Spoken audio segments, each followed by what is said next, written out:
Hello everyone, আজকে হচ্ছে ছোট চিংড়ি মাছ দিয়ে নানান রকমের সবজি রান্না করব। সেটা খেতে খুবই দারুণ লাগে। তো রেসিপিটা আমি শুরু করছি। প্রথমে আমি ভালো করে সবজিগুলো কেটে ধুয়ে রেখেছিলাম। এখন হচ্ছে একবারে আমি সম্বরা দিয়ে আমি সবজিটা বসিয়ে দিব। এক্ষেত্রে হচ্ছে প্রথমে আমি কড়াইতে পরিমাণ মতো তেল দিয়ে তারপর শুকনা মরিচ, তেজপাতা, পাঁচফোড়ন দিয়ে একটু হালকা ব্রাউন হয়ে আসলে আমি হলুদ আর লবণ মাখানো চিংড়ি মাছগুলো দিয়ে দিলাম। তারপর দিলাম হচ্ছে পরিমাণ মতো লবণ। এখন উপকরণগুলো ভালো মতো কষানো হয়ে গেলে আমি দিয়ে দিলাম কেটে থাকা সবগুলো সবজি দিয়ে একে একে যখন আমি গরম মশলা সব দিয়ে দিলাম, যেহেতু আমি আগেই লবণটা দিয়েছি। এখানে হচ্ছে হলুদের গুঁড়া, তারপর হচ্ছে আস্ত কাঁচামরিচ দিয়ে দিলাম। দিয়ে এখন ভালো করে হচ্ছে আমি কষিয়ে নিব। ভালো করে কষাতে হবে। কষানো হয়ে গেলে এখন আমি লাস্ট পর্যায়ে হচ্ছে দিয়ে দিব, বেগুনটা দিব।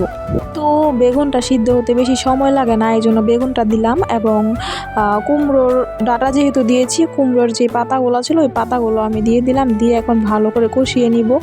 এতক্ষণ কিন্তু দেখা গেছিলো যে কুমড়োর যখন পাতাটা দিয়েছি তখন পুরো কড়াই ভরে গেছিলো, কিন্তু এখন পাতাগুলো যখন নাকি চিমে এসেছে তখন আবার অল্প একটু হয়ে গেছে, যে কষানো হয়ে গেছে। এখন আমি পরিমাণ মতো জল দিয়ে দিলাম যেন সবগুলো সবজি প্রপার সিদ্ধ হয়ে যায়।